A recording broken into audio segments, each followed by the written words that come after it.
Recordemos que el anexionismo era un asunto o una alternativa promovida desde los estados del sur de los Estados Unidos, incluso antes de que fueran propiamente dicho Estados Unidos.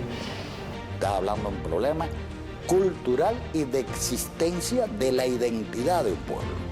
Tenemos que ir de frente contra semejante propuesta. Es una alerta. La única manera de evitar eso es profundizar y seguir construyendo el socialismo.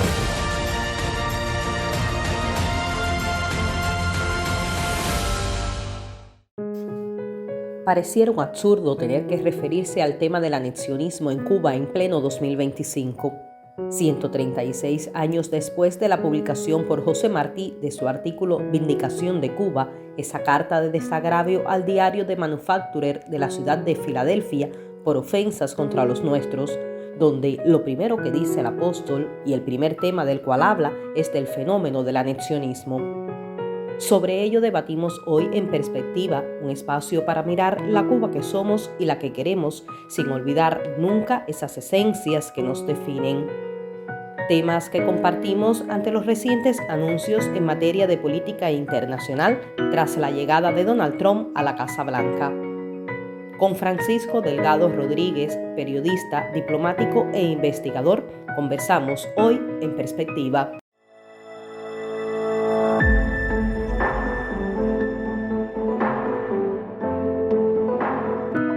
...136 años después de ese artículo publicado por Martí, Vindicación de Cuba, de esa valoración tan certera del anexionismo, ¿es posible hablar de un anexionismo del siglo XXI en pleno año 2025, profesor? Sí, bueno, muchas gracias por permitirme dar mis opiniones al respecto. Efectivamente, Martí escribe Vindicación de Cuba en respuesta a un diario de Filadelfia, The Manufacturer, que hace una descripción, por decirlo de alguna manera, peyorativa, lacerante de la característica del cubano. Y el primer párrafo de Vindicación de Cuba se refiere al fenómeno del anexionismo. Recordemos que el anexionismo era un asunto o una alternativa promovida desde los estados del sur de los Estados Unidos, incluso antes de que fueran propiamente dicho Estados Unidos, para resolver la situación que tenía la isla de Cuba con relación a la metrópoli española. Ya a la altura de 1889, que es cuando sale el artículo, había iniciado la Revolución por la Independencia el 10 de octubre del 68, prácticamente 20 años antes. Y el primer párrafo, como te decía, habla del anexionismo. No se trata solo de una ocupación política, sino que esa ocupación política serían los pasos para desculturizar un pueblo. Primera arma, todo pueblo vive su cultura, vive dentro de su cultura, su sociedad es su cultura, y por tanto desculturizar a un pueblo es el paso más importante para realmente tener un dominio sobre él.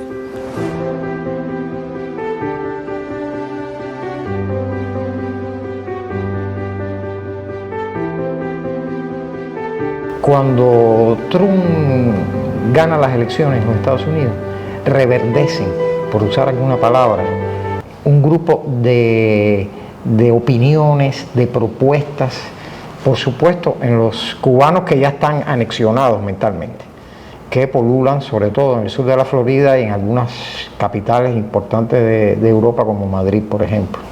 Ha sido siempre bajo el supuesto de que hay que garantizar la felicidad del pueblo cubano, la soberanía del pueblo cubano, y realmente quien puede levantar con mayor vigor el concepto de soberanía es la propia Revolución Cubana, que, como ya sabemos, empezó el 10 de octubre del año 68. Un solo proceso. Un proceso, una continuidad histórica cuyo desafío, uno de sus desafíos más importantes ha sido sostener la soberanía, la independencia, ante la realidad de un país como los Estados Unidos, que ha sido una potencia hostil prácticamente desde que existe la historia de ambos países, donde se elaboró la doctrina Monroe y otras doctrinas que ya conocemos y que justamente hablan de que la isla de Cuba, por su lugar privilegiado en el Golfo, etcétera, etcétera, debería ser parte del territorio norteamericano. Que estamos hablando de dos partidos que son la misma cosa y se turnan en el gobierno. en función de los intereses de una oligarquía o plutocracia, como dicen algunos. Estamos hablando, dice él, de que va a haber libertades. Bueno, si hay algún país donde la prensa, por caso, está concentrada en poquísimas manos, que por cierto, no se dice mucho, pero esas poquísimas manos son también, o generalmente, los CEOs del complejo militar industrial, porque ahí está bien organizada la cosa para explotar a la gente. Profesor, las dos caras, me hablaba los dos Partido Republicano y Partido de Demócrata. una misma moneda, y usted comentaba, como decía Martí, tomó esas frases, la política fanfarrona, la desordenada ignorancia, que llega hasta hoy con esa vigencia del pensamiento martiano. Exacto. Que traemos acá a debate en perspectiva, precisamente por la vigencia que tiene y lo relevante en este siglo XXI, y si usted lo valora así, de abordar el tema del anexionismo y por qué. Tenemos que ir de frente contra semejante propuesta. Y yo incluso la califico de una oportunidad que nos dan nuestros adversarios para poner en su justo lugar lo que es evidentemente una parte de la guerra que nos hace el imperialismo, que es la guerra en el terreno, en el universo ideológico. Es decir, aquí las cosas están claras, como se dice en derecho, a confesión de parte, relevo de prueba. Son ellos los que están diciendo acabar con la soberanía del país y convertir a Cuba en, no sé si es un patio trasero, no sé qué epíteto calificativo otorgarle. Este señor habla incluso de que se resolvería la deuda externa de Cuba. Yo creo que ahí ya estaba en un punto ya casi bizarro, porque si el país más endeudado del mundo es Estados Unidos, además dice que no la puede pagar. No sé cómo ellos, o que no habría problemas económicos, tienen 39 millones de pobres. Hay 10 tipos en los Estados Unidos que tienen 1,2 a 2 billones, miles de millones de dólares concentrados. Casi el 10% de la población económicamente más rica de Estados Unidos tiene la misma riqueza de la mitad del resto de la población norteamericana, que convengamos no es de las poblaciones más pobres que hay en el mundo. Es decir, que ese es el modelo que tienen para nosotros.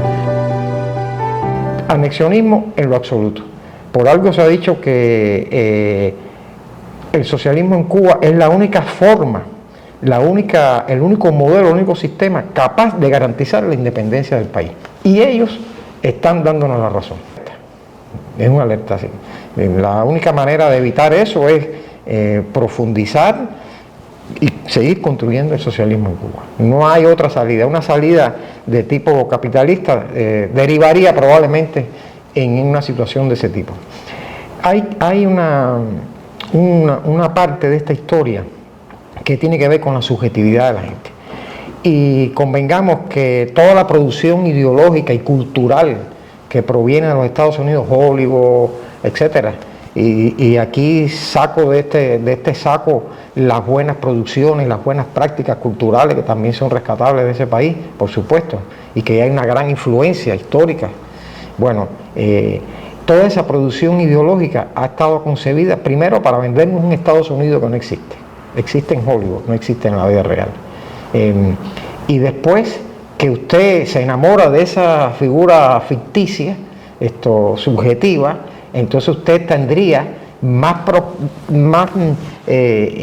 digamos, posibilidades, o aceptaría mejor la posibilidad de ser parte de ese mundo maravilloso, ¿no? Lo que ellos llaman el sueño americano, que hoy por hoy, con estas redadas contra la migración irregular o ilegal, como le dicen ellos, donde han metido en un saco a los delincuentes, que serán o no, con los que no lo son, se ha convertido en una verdadera pesadilla, una pesadilla americana. El rostro que ahora mismo está no solamente atacando nuestro país, sino en el continente, también en la región de América Latina. Sobre ello, quiero compartirle ahora las recientes reflexiones en enero, hace muy poquito, de nuestro primer secretario del partido y presidente de la República, cuando ascendía La Plata con 65 jóvenes de todo el país. Muy a tono también con este tema que hablábamos hoy de Martí y de su artículo Vindicación de Cuba. Y al último que quiero convocar, ustedes vieron que yo compartí una idea en el discurso de la Asamblea Nacional, fue en el discurso de la Asamblea Nacional, refiriéndome a Martí, cuando Martí, ante un insulto a los cubanos por un periódico norteamericano, y hizo ese famoso artículo que se conoce como Vindicación de Cuba. Primero, vean el artículo, estudienlo, leanlo, siéntenlo. Ubiquen a Martí en esa etapa, Martí en pleno apogeo de la guerra revolucionaria, organizando todo aquello. Y dijo, esta no se puede dejar pasar. Y salió a defender a Cuba de manera brillante. Nosotros todos los días tenemos que hacer una vindicación de Cuba. Cada uno de nosotros y todos nosotros juntos en las redes sociales hay que hacer una vindicación de Cuba.